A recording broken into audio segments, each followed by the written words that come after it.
உண்மையிலேயே மிக மிக மிக மன வருத்தம் உடையது.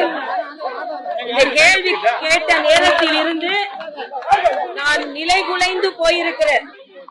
இந்த கேள்வி கேட்டதிலிருந்து தெரிந்ததிலிருந்து நிலை குலைந்து போயிருக்கிறேன். இங்க உள்ள பெண்களின் உணர்வு தான் எனக்கும் இருக்கு. இந்த பெண்களுக்கு உணர்வு என்ன இருக்கோ அதேதான் எனக்கும் இருக்கு. ஒரு தாயா அந்த தாய் கூட நான் நிக்கிறேன். அதுக்காக தான் இங்கே பாதுகாப்பு அதிகாரிகள் சில பிரச்சனைகள் இருக்கிறதுன்னு தெரிஞ்சா கூட பரவாயில்ல, அந்த குடும்பத்தோட நான் நிக்கணும்ன்றதுக்காக நான் இங்க வந்தேன். அதனால நான் இதை அரசியலாகவோ இல்லைன்னா எதிர்ப்பாகவோ நான் பார்க்கல. இது மக்களோட உணர்வாதான் நான் பாக்குறேன். அதனாலதான் நான் அவங்க கூட அந்த குடும்பத்தோட நிக்கிறேன். அந்த அம்மா என்ன பார்த்த உடனே நீங்க என் கூட நிக்கிறீங்கன்றது எனக்கு மிகப்பெரிய ஆறுதல்னு சொன்னாங்க. என்ன பொறுத்த மட்டும் குற்றவாளிகள் நிச்சயமாக தண்டிக்கப்படுவார்கள்.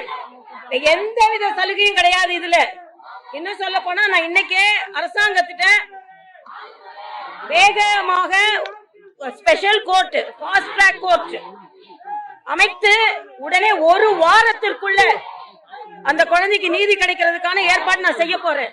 இப்ப போன உடனேயே அரசாங்கத்திட்ட special court, fast track court, சிறப்பு நீதிமன்றம், விரைவு சிறப்பு நீதிமன்றத்தை உடனே அமைத்து ஒரு வாரத்திற்குள் அந்த இன்வெஸ்டிகேஷன் யாருன்னா பெண் எஸ்எஸ்பி யார் தலைமையிலான போட்டு ஒரு வாரத்திற்குள்ள அந்த தீர்ப்பு வரணும். அந்த குற்றவாளிகள் தண்டிக்கப்படணும். இன்னைக்கு அவங்க சொன்னாங்க, சில பேர் சொன்னாங்க நிக்க வச்சு சுடுங்கன்னு சொன்னாங்க, சில பேர் சொன்னாங்க தூக்கு தண்டனை கொடுங்கன்னாங்க. இதை நான் முற்றிலுமாக ஆமோதிக்கிறேன். சட்டத்தை நம்ம கையில எடுக்க முடியாதுன்னா கூட அவங்க உணர்வுகளோட நான் நிக்கிறேன். அவங்க யார் போராட்டம் பண்ணாலும் அதோட உணர்வுகள், அந்த உணர்வுகளை நான் மதிக்கிறேன். ஆனா அதே நேரத்துல இதே மாதிரி வேற நிகழ்வுகள் நடைபெற கூடாது என்பதிலும் நான் நிச்சயமா உறுதியா இருக்கிறேன்.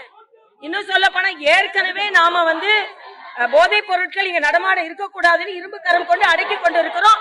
டிஜிபி கிட்ட ஏறக்குறைய நிறைய நாள் மத்தியில தினம் நான் பேசிக்கொண்டு இருக்கிறேன். அதையும் மீறி இங்க இருந்ததுன்னா நிச்சயமா கட்டுப்படுத்தப்படும். இன்னொன்று, தமிழகத்துல போதைப் பொருளை உலாவிட்டுக் கொண்டிருந்த சில பேர் கைது செய்யப்பட்டிருக்கிறார்கள்.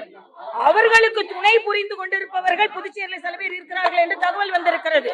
ஆக அவர்களையும் பிடித்து இரும்பு கரம் கொண்டு ஒடுக்கப்படும். செய்திகளை உள்ளது உள்ளபடி தெரிந்து கொள்ள ரெஃப்ளெக்ட் நியூஸை சப்ஸ்கிரைப் பண்ணுங்க.